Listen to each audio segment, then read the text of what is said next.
এ কারণে যারা গরিব তারাও আল্লাহর জান্নাতে যাবে, আবার যারা ধনী যদি নেককার হয়ে যায় ওই নেককারের জন্য আল্লাহর জান্নাত আছে। ঠিক না বেঠিক? আরো জোরে চিল্লায়া বলুন ঠিক না বেঠিক? মোহতারাম হাজিরিন, এ কারণেই হাত নাই পা নাই ল্যাংরা আতর যদি নেককার হয়ে যায় ওই নেককারের জন্যে আল্লাহর জান্নাত বরাদ্দ হয়ে যায়। কারণ হাত পাও জান্নাতে যাওয়ার জন্যে হাত পাও শর্ত। আরে আস্তে কথা বলেন কেন? আমার কথা সবাই বুঝেন? কে কে বুঝেন? দুই হাত তুলেন তো দেখি, দুই হাত তুলেন, হাত নাড়াচাড়া দেন, জবান খুলে বলুন আল্লাহু আকবার। আরো জোরে আওয়াজ করে বলুন আল্লাহু আকবার। হয় নাই জোরে চিল্লায় বলুন আল্লাহু আকবার। মাশাআল্লাহ, আল্লাহু আকবার আওয়াজ শুনলে শয়তান কি করে?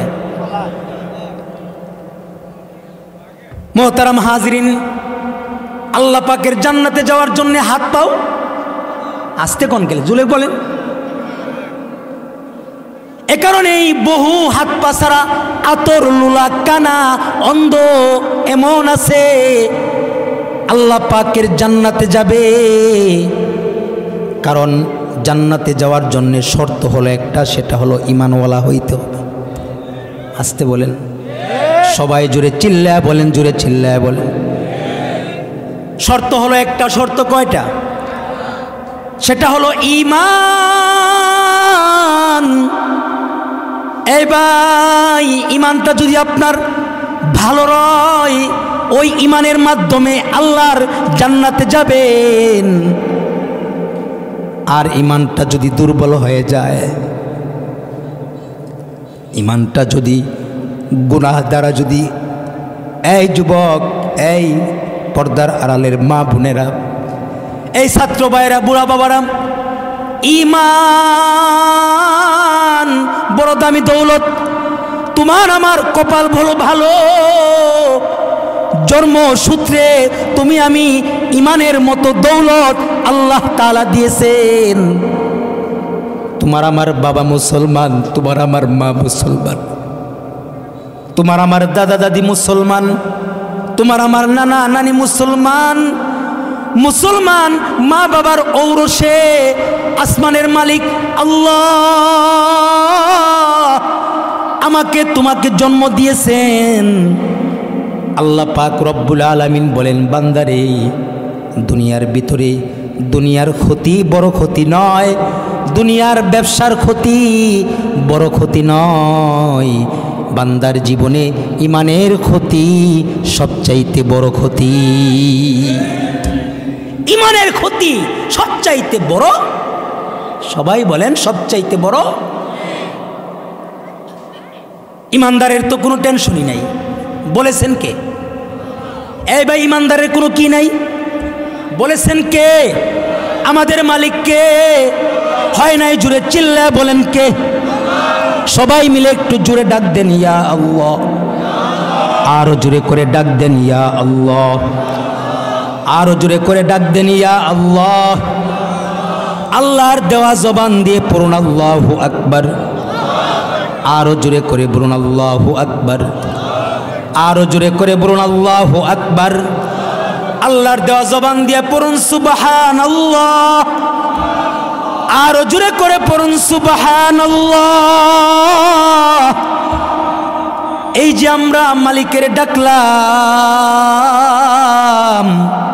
তিনি আমাদের মালিক, তিনি আমাদের খালিক আল্লাহ।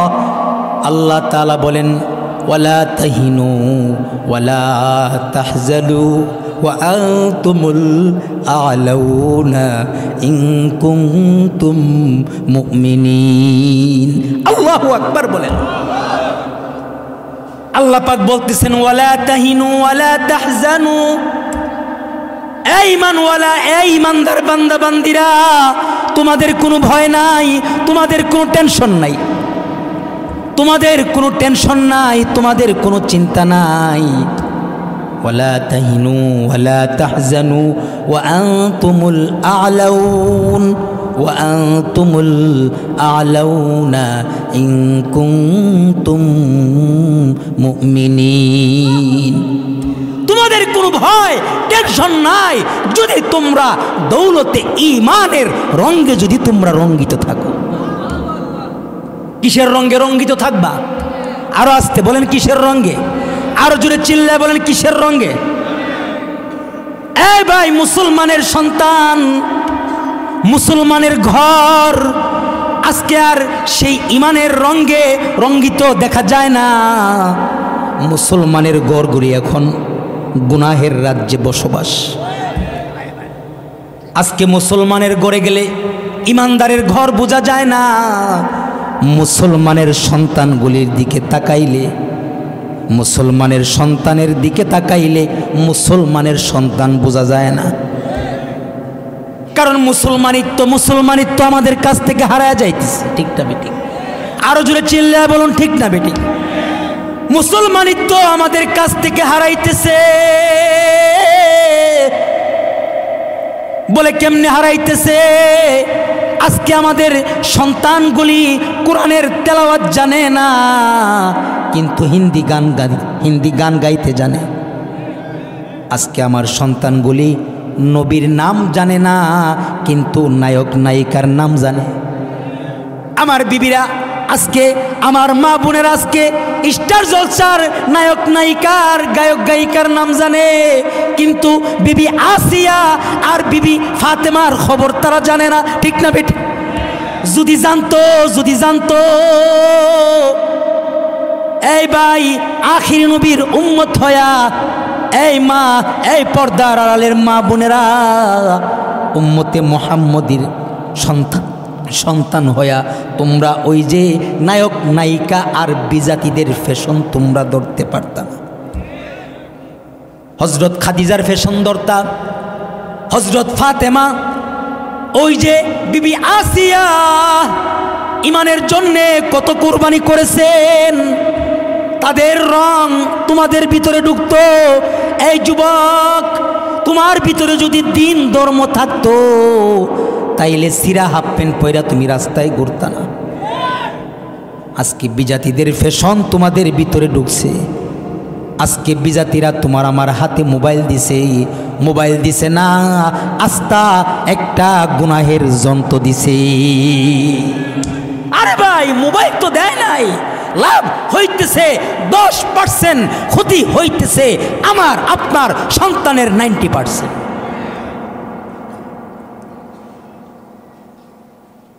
আজকে আমার আপনার ভিতরে ইমানের গুণ নাই। কিসের গুণ নাই? কারণ আমার আপনার ইমান গুনাহের দ্বারা ধ্বংস হইতেছে। কারণ গুনাহ করলে বান্দার ইমান নষ্ট হয়ে যায়। গুনাহ করলে বান্দার ইমান নষ্ট হয়ে যায়। এক গ্লাস পানির ভিতরে যদি 1 ফোঁটা বিষ পড়ে যায়, ওই পানিটা কি খাওয়া যায়? সবাই বলে না। অথবা এক গ্লাস দুধের ভিতরে 1 ফোঁটা বিষ পড়ছে, দুধটা যেরকম খাওয়া অযোগ্য হয়ে যায়। এই ভাই, তুমি আমি ইমানওয়ালার ঘরে জন্মাইছি ঠিক, কিন্তু গুনাহ গুনাহ গুনাহ বান্দা কেমন ভাবে গ্রাস করেছে। গুনাহের কারণে আমাদের ইমান অন্ধকার হয়ে যাইতেছে। ঠিক না বেটি? হযরত থানবী রহমতুল্লাহি আলাইহি মাকতাবাতুন আজিমাতুন হাইয়াতুন নাতিকা, যাকে বলা হয় জিন্দা চলতি ফিরতি একটা মাকতাবার লাইব্রেরি, দারুল উলুম। দেওবন্দের যত কিতাব ছিল সব কিতাবের বানিয়া সত্তর হাসিয়া সহ যার মুখস্থ ছিল হযরত থানবী রহমতুল্লাহি আলাইহি। তিনি আমাদের বুজুর্গরা, এই যে আমাদের উলামায়ে কেরাম আর আকাবিরিন, তারা কতভাবে যে বুঝাইতে চায় বান্দাদেরকে, তারপরেও তো আমাদের বুঝে। হযরত থানবী রহমতুল্লাহি আলাইহি, মুজাদ্দিদুল মিল্লাত শাহ আশরাফ আলী থানবী বলেন, তার খুতুবাতের ভিতরে লিখেছেন, এই ভাই, পাকের গোলে যেমন একটা লাইট থাকে, মা বোনেরা পাক করতে যায়, পাকের ঘরে একটা লাইট থাকে এবং আপনি যেই ঘরে ঘুমান ওই ঘরে একটা লাইট থাকে, ঠিক না বেটি? এনার্জি বাতি এরকম থাকেনি? পাকের ঘরের বাতি বা লাইটটা কিন্তু তাড়াতাড়ি কালো হয়ে যায়। কেন কালো হয়? ওই যে পাক করতে করতে পাকের ধোঁয়াগুলি লাগতে লাগতে লাইট ভালো, তারপরেও ওই লাইট অকিজু হয়ে যায়। লাইট অকিজু হয়ে যায় বলে কিভাবে হুজুর? এইভাবে যে পাক করতে করতে মা বোনেরা পাক করতে করতে দেখা যায় লাইটে ধোঁয়া, কালো ধোঁয়া লাগতে লাগতে লাইট ভিতর দিয়া ভালো, কিন্তু কালো ধোঁয়ার কারণে আর আলো। কথা বুঝতেছেন? তখন বিবি ডাক দিয়া বলে, স্বামী হে আমার, যে লাইট পাকের ঘরে আছে ওই লাইট দিয়া কোনো পাক হয় না। লবণ দিতে গিয়া মরিচ মেরে দিই, মরিচ দিতে গিয়া হলুদের গুঁড়া দিয়া দেই, ওই পাকের লাইটটাকে আপনি কি করে দেন? পরিবর্তন কইরা দেন, ঠিক না বেটি? মোহতারাম ইমানওয়ালা বান্দারা, দিলের কান দিয়া শোনো, আল্লাহ পাক রব্বুল আলামিন ইমানের মতো একটা দৌলত, ইমানের মতো একটা মস্ত বড় দৌলত আসমানের মালিক আল্লাহ দিয়েছেন, যে ইমানের মাধ্যমে আল্লাহর সাথে বান্দার দিদার হবে। আল্লাহু আকবার বলেন। হয় নাই? জুড়ে চিল্লায় বলেন আল্লাহু আকবার। ফামান কানা ইয়ারজু লিকা রাব্বিহি ফালইয়ামাল আমালান সালিহা ফালইয়ামাল আমালান সালিহা ওয়ালা ইউশরিক বিইবাদাতি রাব্বিহি আহাদা। যেই ইমানটার মাধ্যমে রবের সাথে কি হবে বলে না, দিদার হবে, সাক্ষাৎ লাভ করবে।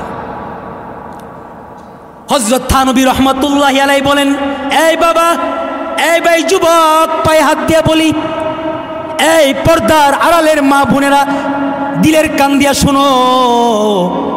হযরত থানবী রহমাতুল্লাহি আলাইহি ডাক দিয়া বলে, এই যে পাকের ঘরের লাইটটা যেমন কালো দোয়ার মাধ্যমে একদিন, 2 দিন, 3 দিন অকিজু হয়ে গেছে, এই ইমানওয়ালা, এই ইমানদার বান্দাবান্দিরা, তোমাদের ইমানটাও গুনাহ করতে করতে কালো হয়া অকিজু ইমান হয়ে যায়। লাশ পর্যায়ে এমন হয়, গুনাহ করতে করতে করতে করতে ওই বান্দাটা ওই বেঈমান অবস্থায় কবরে চলে যায়, তওবা তার নসিব হয় না, তওবা নসিব। কারণ গুনাহ গুনাহ গুনাহ আমাদের ভিতরে। অথচ 1400 বছর আগে আল্লাহর নবী সরওয়ারে দু আলম নবী, আমার আপনার নবী হাবিব কিবরিয়া মুহাম্মাদুর রাসূলুল্লাহ, জবান খুলে পড়ুন সাল্লাল্লাহু আলাইহি ওয়াসাল্লাম। আল্লাহর নবী একটা থার্মোমিটার দিয়েছেন। ডায়াবেটিস মাপার যেমন যন্ত্র আছে, প্রেসার মাপার যেমন একটা কি আছে, কথা বলে না? এই ভাই জ্বর মাপার যেমন একটা থার্মোমিটার আছে। আল্লাহর নবী সরওয়ারে দু আলম নবী, আমার আপনার নবী 1400 বছর আগে আমার আপনার ইমান চেক করার জন্য একটা থার্মোমিটার দিয়া গেছে। আল্লাহর নবী বলেন, ক্বালা রাসূলুল্লাহ, ক্বালা রাসূলুল্লাহ সাল্লাল্লাহু আলাইহি ওয়াসাল্লাম, ইজা সাররাতকা হাসানাতুকা ওয়া ইজা সাআতকা সাইয়্যাতুকা ফাআনতা মুমিন। এই ঈমানওয়ালারা, তোমার ঈমান আছে নাকি গেছে চেক করবা কিভাবে? আল্লাহর নবী বলেছেন, যার দিল বান্দা, যেই বান্দাটা গুনাহ করলে পেরেশান হয়ে যায় আর নেক কাজ করলে যেই বান্দাটা খুশি হয়ে যায়, ফজরের নামাজ পইরা যেই বান্দাটা বলে আলহামদুলিল্লাহ, জোহরের নামাজ পইরা যেই বান্দাটা বলে আলহামদুলিল্লাহ, আসর পড়ছে পইরা বলে আল্লাহ, ওগো আমার মালিক, তুমি আমাকে তোমার হুকুম পালন করাইলা। আলহামদুলিল্লাহ, মাগরিব পড়ছে, এশা পড়ছে, এশারের পরে আবার শুইছে। আবার বান্দার দিলের ভিতরে হায় হায় কখন জানি মুয়াজ্জিন ডাক দিয়া দেয়, আসসালাতু খায়রুম মিনান নাওমের অপেক্ষায় যেই বান্দাটা থাকে ওই বান্দাটাই হলো মুমিন বান্দা। কোন বান্দা মুমিন বলেন? কোন বান্দা? যেই বান্দার ভিতরে ইবাদতের একটা কি থাকে, আকর্ষণ। আকর্ষণ কথা বুঝে না? ইবাদতের একটা রগবত রগবত পয়দা হয়। এই ভাই, মুআল্লাকুম বিল মাসাজিদ, যেই বান্দার দিল ওই যে মসজিদের দিকে দুইলালয়, সার্বিক দিকে আল্লাহ তাআলা আরশের ছায়া দিবে। ন্যায় পরায়ণ বাদশা যিনি ন্যায়ের পথে রবে। যেই যুবকে, এই যুবক দিলের কান দিয়া শোনো, যেই যুবকে যৌবনেতে ইবাদতে রয় হাসর মাঠে ছায়া পাবে, থাকবে না তার ভয়। আল্লাহু আকবার বলেন, আরো জোরে চিল্লায় বল আল্লাহু আকবার। এই ভাই যুবক, ইবাদতে তুমি রও, যেদিন আল্লাহর আরশের ছায়া ছাড়া আর কোনো আরশ থাকবে না। দুনিয়াটা কিয়ামত হয়ে যাবে, পাহাড়গুলি তুলার মতো উঠতে থাকবে, জমিন চৌচির হয়ে যাবে। ইজা ওয়াকাতিল ওয়াকিআ লাইসা লিওয়াকাতিহা কাযিবা। এটা কোনো মিথ্যা ঘটনা নয়, সত্য ঘটনা। একদিন আল্লাহর সামনে তোমাকে দাঁড়াতে হবে, কাহার মালিকের সামনে তুমি আমি যাইতে হবে, আল্লাহর সামনে তোমার আমার চেহারা দেখাতে হবে।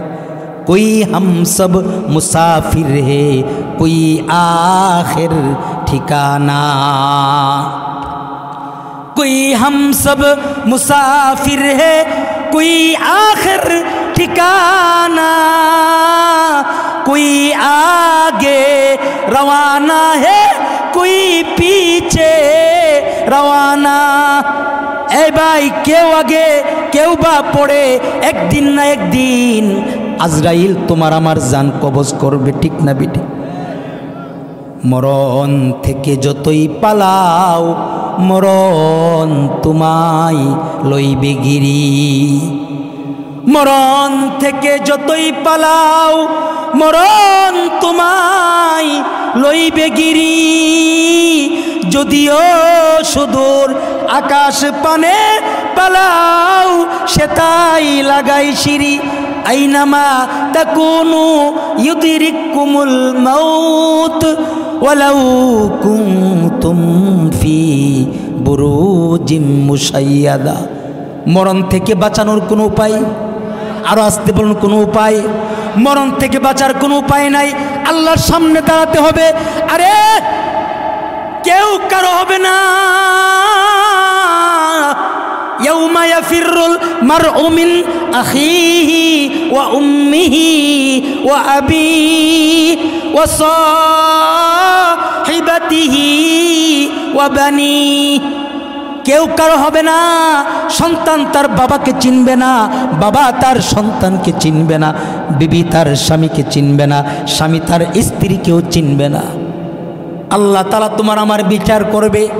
এ কারণে বিচারের দিনের ভয় দিলের ভিতরে ঢুকাও। এই ঈমানওয়ালারা, তোমার ঈমান আছে নাকি গেছে? কেমনে বুঝবা তোমার আমার ঈমান আছে না গেছে? এইভাবে বুঝবা, এইভাবে বুঝবা যে গুনাহ করলে তোমার ভিতরে পেরেশানি চলে আসছে, আর যদি তুমি নেক কাজ করো তোমার বড় শান্তি লাগতেছে। আজকে আমাদের সমাজের ভিতরে তার উল্টা হয়ে গেছে, ঠিক না বিটি? একটা গুনাহ করতে পারলে মনে হয় আলহামদুলিল্লাহ, বড় আনন্দ লাগে, ঠিক না বেটি? যুবক বাইরে যদি একটা ছবি ফুল দেখতে পারে, এ ভাই একটা নাটক যদি প্রথম থেকে না দেখতে পারে আফসোস থেকে যায়। হাইরে প্রথম দাজানে কি আসিল যুবক ভাইয়েরা, ঠিক না বেঠিক? প্রথম টিকা দেখার জন্যে 1 ঘন্টা আগে গিয়া বৈশা থাকে। আর্জেন্টিনা খেলার জন্যে রাত 12টায় টাইম বা 1টায় টাইম, 11:30টার সময় পর্দা টানায়া যুবক ভাইরা বৈশা থাকি। কারণ ওই যে খেলোয়াড়রা যে নামবে, নামাটা কীরকম হয়, নাইমা কিভাবে কি করবে এটাও দেখার। কিন্তু বাইরে তোমার চোখ দিয়ে কি তোমার কোরআন দেখার ইচ্ছা হয় না? তোমার চোখ দিয়ে কি আলেম তাকায় দেখার ইচ্ছা হয় না? এই ভাই, তুমি তো একজন ইমানওয়ালা, ইমানদার বান্দা। তুমি যে ইমানদার, তুমি যে ইমানওয়ালা, আজকে আমাদের বর্তমান আমাকে প্রেক্ষাপট দিছে কোরআন হাদিস অনুযায়ী বর্তমান প্রেক্ষাপট। আমাদের প্রেক্ষাপট, আমাদের ঘরে গুনাহ বেশি, ঠিক না বেঠিক? কথা কয় না। আমাদের সমাজ গুনাহ দিয়া ভরপুর, আমাদের সমাজ এখন গুনাহ দিয়া ভরপুর হয়ে গেছে। আমাদের কি গুনাহ যদি করতে পারি, গুনাহের দ্বারা আমরা লজ্জত হাসিল করি, কিন্তু ইবাদত আমাদের ভাল লাগে না। ইবাদত যদি ভালো লাগতো, রমজান মাসে রোজানা রাইখা হোটেল রে পর্দা বুরকা পরায় আমরা খাইতে পারতাম না। ইবাদত যদি ভালো লাগতো, 1 মাসের ভিতরে এই ভাই রমজানের তারাবি 20 রাকাত ছাড়তে পারতাম না, ঠিক না বেঠিক? তারাবি নামাজ কয় রাকাত? সবাই বলেন কয় রাকাত? আরো জোরে চিল্লায় বলেন কয় রাকাত? আরো জোরে বলেন কয় রাকাত? নাকি আহলে হাদিসের মতো 8 রাকাত? কয় রাকাত? তারাবির নামাজ 20 রাকাত। কোথায় সূরা তারাবি আছে? আমরা বিশ্রাই। কিরে সূরা তারাবি কই পড়ব রে আব্দুল্লাহ, জানোস? আসতে বলে, আরো জোরে চিল্লায় বলেন। ইবাদত ভাল লাগে না, সূরা তারাবি বিশ্রাই। অথচ এই ভাই সাহাবায়ে কেরাম, উবাই ইবনে কাব রাদিয়াল্লাহু তাআলা আনহু এমন একজন সাহাবী, হযরত উসমান রাদিয়াল্লাহু তাআলা আনহু এমন একজন সাহাবী যে 2 রাকাত নামাজের ভিতরে পুরা 1 খতম কোরআন তেলাওয়াত করেছে। আর আসতে বলেন সুবহানাল্লাহ। হয় না জুড়ে চিল্লায় বলেন সুবহানাল্লাহ। অথচ রমজান মাসে আমরা পুরা 30 দিনে 1 খতম কোরআনের তেলাওয়াত শুনতে রাজি নয়। ইবাদত ভাল লাগে না, ঠ্যাং ব্যথা, পা ব্যথা, গ্যাস্ট্রিক, আলসার, ডায়াবেটিস যত আছে রমজানে দেখা দেয়। আর আসতে বলেন, যত ধরনের যত অজুহাত নেক কাজ করতে গিয়া, কিন্তু যদি বলা হয় চলো উরুস মাহফিলে যাই, কারো কোনো অসুস্থতা নাই। আজকের খবর নন, আজকের খবর। আমি যখন শাহপ্রতাপ থেকে আপনাদের মাহফিলের উদ্দেশ্যে ঢুকার পরে আমি যে গাড়ি দিয়ে আসতেছি, ওই গাড়ির পাশ দিয়া একটা নয় প্রায় 3টা যাতায়াত বাস ভর্তি, তারা সামনে লেখা উরুস মুবারক, কোথায় জানে যাইতেছে। কথা বুঝে নাই? কোথায়? ফরিদপুর। যাক মাশাআল্লাহ, আপনার তাহলে খবর আছে, দেখা যায়। এই ভাই গুনাহ লজ্জত, ইবাদতের লজ্জত নাই, কিন্তু গুনাহের লজ্জত, ঠিক না বেঠিক? আমাদের ঈমান আছে নাকি গেছে কেমনে বুঝবো? আমাদের ঈমান আছে নাকি গেছে? আল্লাহর নবী থার্মোমিটার দিয়েছেন যে তুমি যদি দেখো তোমার ঈমান দিয়া তোমার ইবাদত ভালো লাগে, তাইলে তুমি ঈমানদার। আর যদি দেখো তোমার গুনাহ ভালো লাগে, তাইলে তুমি ঈমানদার নও। এবার বিচার করেন না নিজেরটা নিজে, কারণ নিজের হিসাব তো অন্য জানে না, আমি তো জানি আমি কেমন। আমার হিসাব ক্যালকুলেশন মিলান যে আমি কতটুকু ইবাদত করতেছি আর কতটুকু গুনাহ করতেছি। অথচ সাহাবায়ে কেরামের আমল ছিল কেমন? সাহাবায়ে কেরাম কেমন আমল ছিল? এই ভাই সাহাবায়ে কেরামের কথা বাদ দেই, দারুল উলুম দেওবন্দের প্রথম মুহাদ্দিস ইয়াকুব নানুতুবি রহমতুল্লাহি আলাইহি, যার নাম ইয়াকুব নানুতুবি রহমতুল্লাহি আলাইহি, নাম শুনছেন? আরো জোরে চিল্লায় বলেন। আমাদের বুজুর্গদের ভিতরে একজন বুজুর্গ হলেন হযরত ইয়াকুব নানুতুবি রহমতুল্লাহি আলাইহি। কাসেম নানুতুবি যে এলাকার ইয়াকুব নানুতুবি, ইয়াকুব নানতুবি রহমতুল্লাহ আলাই কোনো জায়গায় গেছে ওয়াজ করার জন্য। আমরা ওয়াজ করতে আসছি না, ওয়াজ করার জন্য আসরের পরে ওয়াজ, আসরের নামাজের পরে বয়ান করেছে। কিন্তু আপনারা যেমন সাখাওয়াত রাজি সাহেবের সাথে মুসাফা করছেন না অনেকে, আমিও মুসাফা করছি, সাখাওয়াত সাহেবের সাথে মুসাফা করেছি। মাগরিবের আগে দিয়া দোয়া কবুল হয়েছে, দোয়া কবুলের সময় দোয়া হয়ে গেছে, কিন্তু মাগরিবের নামাজের সময় অল্প। তিনি মাগরিবের নামাজে যাইতে যাইতে রাস্তায় মুসল্লিরা মুসাফা করতে করতে তার জামাতের তকবীরে উলা সুইটা গেছে। কি উলা? সবাই বলেন কি উলা? তকবীর উলা চিনেন? কাকে বলা হয়? মুয়াজ্জিন সাহেব যখন আকামত দেয়, দেওয়ার পরে যখন কয় কি ইমাম সাহেব কি বলে? আল্লাহু আকবার বলেনি? এই যে আল্লাহু আকবার, এটার নাম কি তকবীরে উলা, ঠিক না বেটি? এই ভাই দিলের কান দিয়া শোনো, তোমার আমার ঈমান 5 ওয়াক্ত নামাজ ছুটে যায়, শুধুমাত্র 5 ওয়াক্ত ছুটে না, সপ্তাহের নামাজ ছুটে যায়, এমনকি জুমার নামাজ ছুটে যায়। শুধুমাত্র জুমার নামাজ ছুটে না, বছরের নামাজটা, ঈদের নামাজটা পর্যন্ত পড়ে না, এমন কপাল পোড়া আছে, ঠিক না বেটি? এমনভাবে আমাদের 5 ওয়াক্ত জামাত ছুটে যায়, কত নামাজ ছুটে যায়, গুনাহ হইতেছে, দাড়ি রাখতেছি না, নবীর কলিজায় আঘাত করতেছি। এত কিছুর পরেও আমাদের ভিতরে একটা পেরেশানি আছে, কথা বলেন না কেন? বরঞ্চ কোনো পেরেশানি নাই, কিন্তু কাসেম নানতুবির ওই যে এলাকার ইয়াকুব নানতুবি রহমতুল্লাহি আলাইহি মুসাফা করতে করতে তকবীরে ওলা ছুটে গেছে। নামাজের পরে তিনি বেহুশ হইয়া মসজিদের বারান্দায় পড়ে গেছে। এ তো আসতে সুবহানাল্লাহ, আরো জোরে চিল্লায় বলেন সুবহানাল্লাহ। এই ফরজ ছুটে নাই, তকবীরে ওলা ছুটছে, এ কারণে বেহুশ হইয়া পড়ে গেছে। জবান খুলে বলুন আল্লাহু আকবার। তকবীরে ওলা ছুটে গেছে, দেখা বেহুশ হয়ে গেছে। সমবেত মুসল্লিয়ানে কেরাম বলতেছে, এই ডাক্তার ডাক দাও। ইয়াকুব নানতুবি রহমতুল্লাহি আলাইহি অসুস্থ হয়েছে, ডাক্তার ডাক দাও, ডাক্তার ডাক দাও। ইয়াকুব নানতুবি ডাক দিয়া বলে, এই ভাই, ডাক্তার ডাক দেওয়ার দরকার নাই রে ভাই। 40 বছরের ভিতরে আজকে আমার ওই যে তকবীরে ওলা নামাজ ছুটছে। আর আসতে বলেন সুবহানাল্লাহ। হয় নাই? জুড়ে চিল্লায় বলেন সুবহানাল্লাহ। কত বছরের ভিতরে? 40 বছরের ভিতরে। আরে ভাই, আমার তকবীরে ওলা ছুটছে 40 বছরের ভিতরে আজকে ছুটছে। যদি আজকে এশারের আগে যদি আমার মৃত্যু হয়ে যায়, আল্লাহর সামনে গিয়ে আমি তকবীরে ওলা সারা নামাজ লইয়া গিয়া আমার মালিকের সামনে দাঁড়াবো। এই চিন্তা আর আখিরাতের ভয়, আল্লাহর ভয় আমাকে পেরেশান করেছে। আমি অজ্ঞান হয়ে বারান্দায় পড়ে গেছি।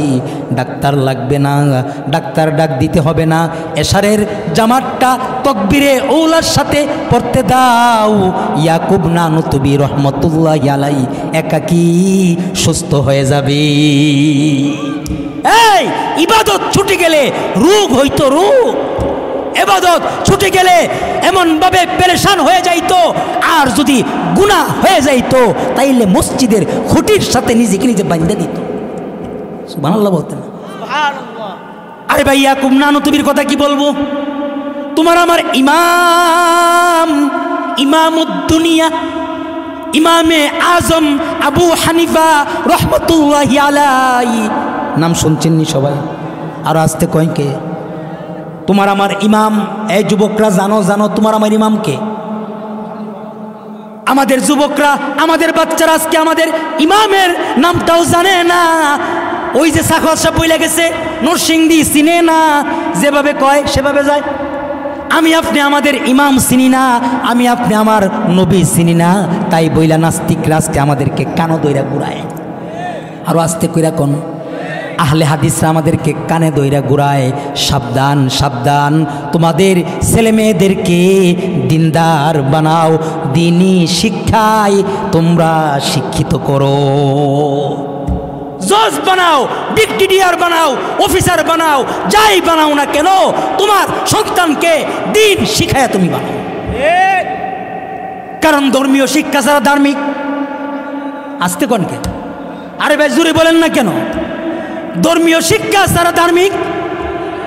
তোমার আমার ইমামে আজম আবু হানিফা রহমতুল্লাহি আলাইহি একদিন নয়, এক সপ্তাহ নয়, 2 সপ্তাহ নয়, 1 মাস নয়, 2 মাস নয়, গোটা 40টা বৎসর পর্যন্ত এশারের ওযু দিয়া ফজরের নামাজ আদায় করেছে। কত বৎসর? আরো আসতে বলেন কত বৎসর? কোন নামাজ দিয়া? কোন নামাজ? আমার আপনার তো খুব হইতেছে আমল নাকি? এ কারণে আল্লাহ নবী বলেছেন, ইজা সাররাতকা হাসানাতুকা ওয়া ইজা সাআতকা সাইয়্যাতুকা ফাআনতা মুমিন।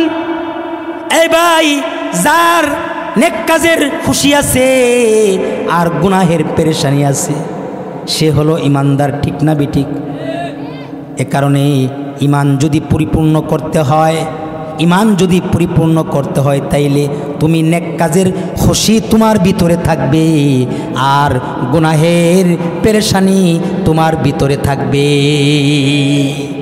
যদি থাকে তোমার কোনো ভয়, আসতে বলুন ভয়। ইমানটাকে তুমি কেমন ইমান বানাইবা? নাম তো দাও। আমি হলাম জাতির পিতা ইব্রাহিমের সন্তান। ঠিক না বেঠিক?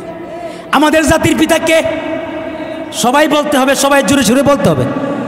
আমাদের জাতির পিতাকে নাম তো দাও। আমি ইব্রাহিমের সন্তান। হুয়া সাম্মাকুমুল মুসলিমিন মিল্লাতা আবিকুম ইব্রাহিম। হুয়া সাম্মাকুমুল মুসলিমিন। নাম তো দাও যে আমি ইব্রাহিমের সন্তান, কিন্তু ইব্রাহিমে ঈমান তোমার আমার ভিতরে নাই। ঠিক না বেটি? हम मुसलमान है मगर हम में मुसलमानी नहीं, हम में ईमान है मगर हम मोमिने कामिल नहीं। हम मुसलमान है मगर हम में मुसलमानी नहीं, हम में ईमान है मगर हम मोमिने कामिल नहीं। তুমি আমি মুসলমান নাম দিছি, কিন্তু তোমার আমার ভিতরে পরিপূর্ণ ইমানদারি নাই। কারণ তোমার আমার ঘর গুনাহ দিয়া ভর্তি, টিভি ভিসিআর ইত্যাদি ওয়াইফাই কানেক্টেড, ইন্টারনেট দিয়া গুনাহের রাজ্যে আছি। সুদ ঘুষ দিয়া গুনাহ দিয়া ভর্তি। 5 ওয়াক্ত নামাজের হেফাজত নাই, তাহাজ্জুদের তো হেফাজত নাই, এশাক আওয়াবিনের তোর কোনো পাত্তাই নাই। এই ভাই, এ কারণে তুমি আমি ইমানদার হতে হবে কার মতো? আমাদের বাবা ইব্রাহিম ওই যে ইরাকের ভিতরে জন্ম নিয়েছেন, যখন চতুর্দিকে সবাই কাফের, বাবা আজরও কাফের, মাও কাফের, কিন্তু একজন ইমানদার। তিনি কে? আরো জোরে চিল্লায়া বলেন। হয় না? জোরে চিল্লায়া বলেন কে? ইব্রাহিম আলাইহিস সালাতু ওয়াস সালাম একা মুমিন, কিন্তু তিনি বাবার মতো মূর্তি পূজা করে না। সকালবেলা সূর্য উঠে বলে এই সূর্য আমাদের মূর্তি নয়, আমাদের রব নয়। আবার বিকালবেলা অস্ত যায়, এটা আমাদের রব হইতে পারে না। আমাদের রব হলো আসমান যিনি বানাইছেন, জমিন যিনি বানাইছেন, চাঁদ সূর্য যিনি বানাইছেন, তিনি কে? আরো জোরে চিল্লায় বলেন তিনি কে? আরে ভাই, সবাই মিলে আল্লাহর নামটা জুড়ে লন। তিনি কে? আল্লাহ।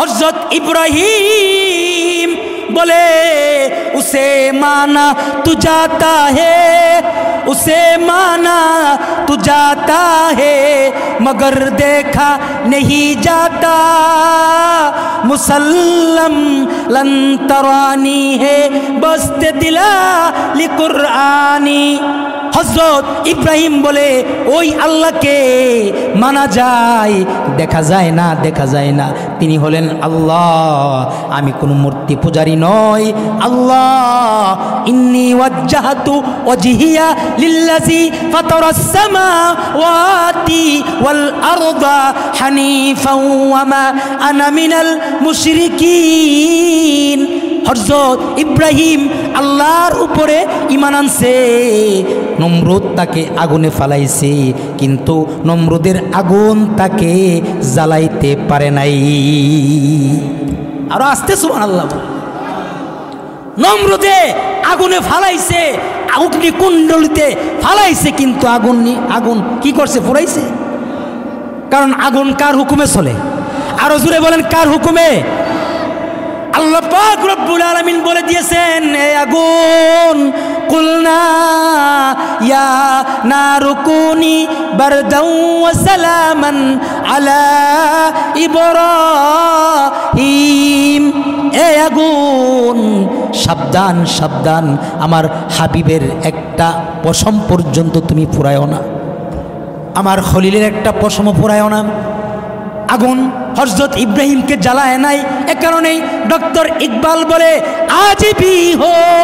आज भी हो जो इब्राहिम का ईमा पैदा आग कर हो सकती है एक अंदाज़े गुलिस्ता पैदा आज भी हो जो इब्राहिम का ईमा पैदा आग कर हो सकती है एक अंदाज़े गुलिस्ता पैदा ए ईमानदार ए बाबारे ए पर्दार आড়ালের মা বোনেরা এই যুবক ভাইয়েরা আজকেও যদি তুমি পরিপূর্ণ ইব্রাহিমী ঈমান যদি তুমি দিলের ভিতরে লালন করতে পারো তোমার কোনো ভয় নাই তোমার কোনো টেনশন নাই ওয়ালা তাহজানু ওয়া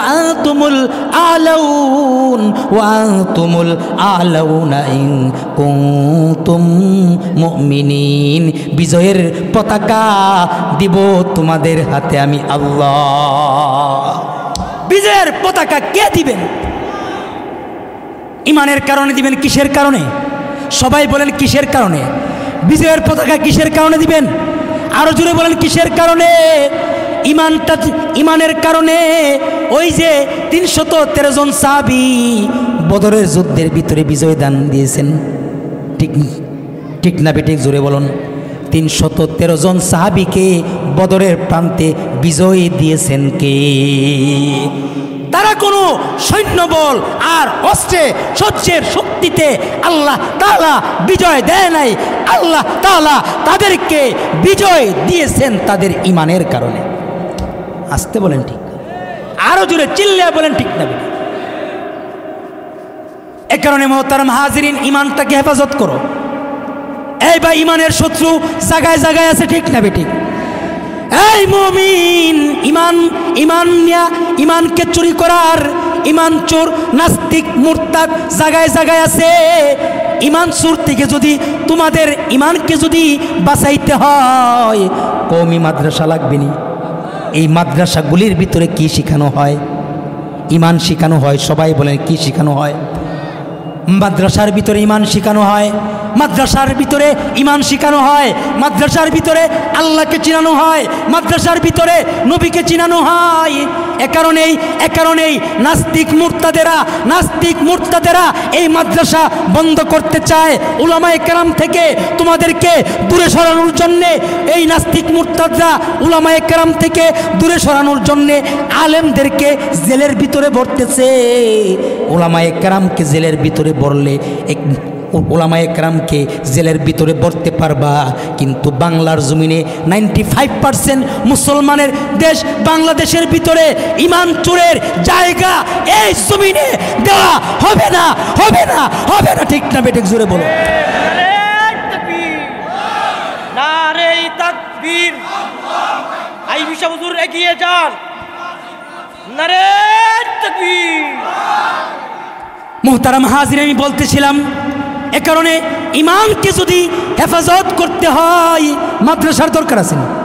আর আসতে বলেন সন্তানকে যদি দ্বীনি শিক্ষায় যদি শিক্ষিত না করেন, সে আল্লাহ চিনবে না, সে নামাজের কদর বুঝবে না, সে নবী চিনবে না, সে কাদিয়ানি হয়ে যাবে, সে নাস্তিক হয়ে যাবে। মুসলমানের ঘরের সন্তান হয়েও নাস্তিক হয়ে যাবে, মুসলমানের ঘরের সন্তান হয়েও সে ইহুদি হয়ে যাবে, মুসলমানের ঘরের সন্তান হয়েও সে নবীকে গালি দিবে। ঠিক না বেঠিক? এ কারণে মাদ্রাসার দরকার আছে না নাই? এই মাদ্রাসায় সন্তান দিবেন, এই মাদ্রাসা যেভাবে চললে চালাইলে ভালো হবে সেভাবে পরামর্শ দিবেন। মুহতারাম হাজিরিন, এ কারণে ইমানের চাষাবাদ আমাদের প্রত্যেকের ঘরের ভিতরে করতে হবে। ইমানের চাষাবাদ যদি নাই করো, এই ভাই, আজকে তুমি তোমার সন্তানকে তুমি ইমান চিনাইতেছো না, তোমার সন্তানকে তুমি আল্লাহ চিনাইতেছো না, তোমার সন্তানকে তুমি নবী চিনাইতেছো না। একদিন সেই সন্তান যখন জাহান্নামে যাবে, আল্লাহর কাছে বলবে, হে আল্লাহ, আমার বাপ মাকে আমার জাহান্নামের দরজার নিচে ফালাও, তাদের বুকের উপরে পাড়া দিয়ে আমি জাহান্নামে যাই। নাউজুবিল্লাহ। এর চেয়ে বড় হতভাগা কপাল মা বাবার কি হইতে পারে? কারণ ছেলে মেয়ে তো ছোট অবস্থায় জন্মায়। ঠিক না বেঠিক? তারা তো শিশু বাচ্চা, কিছুই বোঝে না। মা বাবা যেমন শিখায় তেমন, আসতে বলেন, মা বাবা যেমন শিখায় তেমন। এ কারণে মা বাবা ইচ্ছা করলে সন্তানটাকে নেককার বানাইতে পারেনি। আরো জোরে বলেন। আর যদি নেককার যদি বানাইতে হয়, নেক মজলিসে যাইতে হবে। এ কারণে আল্লাহর নবী বলেছেন, আলাইকুম বিমুজালাসাতিল উলামা। এই ভাই, কিয়ামত পর্যন্ত নবীর দরজা বন্ধ, বন্ধ, বন্ধ। সবাই বলেন, নবীর দরজা কিয়ামত পর্যন্ত নবুয়তির দরজা বন্ধ। আর কোনো নবী পাবো না, কিন্তু এই জমিনে উলামায়ে কেরাম থাকবে। ইন্নামাল উলামা ওয়ারাসাতুল আম্বিয়া। এই জমিনে উলামায়ে কেরাম থাকবে। এ কারণে আলেম উলামার সাথে আছি ইনশাআল্লাহ। আছেন তো ইনশাআল্লাহ? মাদ্রাসার পাশে আছেন তো ইনশাআল্লাহ? আজকে যদি উলামায়ে কেরামের পেছনে যদি আপনাকে আমাকে যদি রক্ত দিতে হয়, রক্ত দিতে রাজি আছি তো? এই ভাই, উলামায়ে কেরামের জন্যে, মাদ্রাসার জন্যে, ইসলাম রক্ষার জন্যে যদি আমাকে আপনাকে ময়দানে ডাক দেয়, আমরা ময়দানে যাইতে রাজি ইনশাআল্লাহ। আয় আল্লাহ, তুমি আমাদেরকে কবুল করো, বলো না আমিন। আয় আল্লাহ, এই মাহফিলটাকে তুমি কবুল করো। আয় আল্লাহ, এই মাহফিলের যত শ্রোতা মণ্ডলী আছে সবাইকে কবুল করো, আমিন ইয়া রব্বাল আলামিন। এই মুহতারাম হাজিরিন, আপনাদের কাছে আমার দাওয়াত হলো, আমাদেরকে ইমানের চাষাবাদ করতে হবে। ঠিক না বেটি? কারণ আল্লাহ তাআলা বলেছেন, ওয়ালা তাহিনু ولا تهنوا ولا تحزنوا وأنتم الأعلون وأنتم الأعلون إن كنتم مؤمنين। ভয় নাই, টেনশন নাই, কোনো চিন্তা নাই, তোমরা যদি মুমিন হয়ে যাও। এ কারণে আল্লাহ তাআলা আমাদেরকে পরিপূর্ণ মুমিন হিসেবে কবুল করুক, বলুন আমিন। মুহতারাম হাজিরিন, আমার সময় শেষ। আপনাদের কাছে দাওয়াত, ইমানের দাওয়াত। এই বর্তমান প্রেক্ষাপটে যদি আমাদের ইমান যদি তৈরি হয়ে যায়, আমাদের ইমান যদি সুন্দর হয়ে যায়, তাহলে নাস্তিক মুরতাদরা আমাদেরকে ধোঁকা দিতে পারবে না। এ কারণে আপনাদের কাছে আমার জিজ্ঞাসা, আপনাদের কাছে আমার জিজ্ঞাসা, আমাদের জীবন যাবে ফাঁসির রশিও যদি আমাদের গলায় আসে, আল্লামা মামুনুল হকের মতো, আল্লামা খালেদ সাইফুল্লাহ আইবির মতো, আল্লামা মাহমুদ গুরুবির মতো আমাদেরকে যদি জেলেও যাইতে হয়, মুফতি আমিনীর মতো যদি আমাদেরকে ফাঁসির মঞ্চেও যাইতে হয়, ইমান ছাড়তে আমরা রাজি না ইনশাআল্লাহ। ঠিক না বেঠিক? জোরে বলুন। ইমান ছাড়তে আমরা রাজি না ইনশাআল্লাহ। ঠিক না বেঠিক? ইমানের সাথে থাকবো তো ইনশাআল্লাহ। তৈয়ার, তৈয়ার। আল্লাহ কবুল করুক, বলুন আমিন। মুহতারাম হাজিরিন, जो कुछ हुआ या रब तेरे करम से हुआ, जो कुछ होगा तेरे करम से होगा। বক্ষেতে আগুন আছে তোমাদের, তোমরা অগ্নিগিরি, সেই অগ্নিশিখার সমানাত্ম মিশ্রিত আছে গিরি। পাষাণ হইয়া পড়িয়া আসো হাইরে আত্মবোলা, তোমরা জাগিলে সারা বিশ্বে উঠিলে প্রবল দোলা, উঠিবে প্রবল দোলা। জাগতে রাজি আসেন তো ইনশাআল্লাহ। আল্লাহ কবুল করুক। মোহতারাম, আমার পরের বক্তা চলে আসছে, আমি এ পর্যন্তই শেষ করতেছি। ওয়া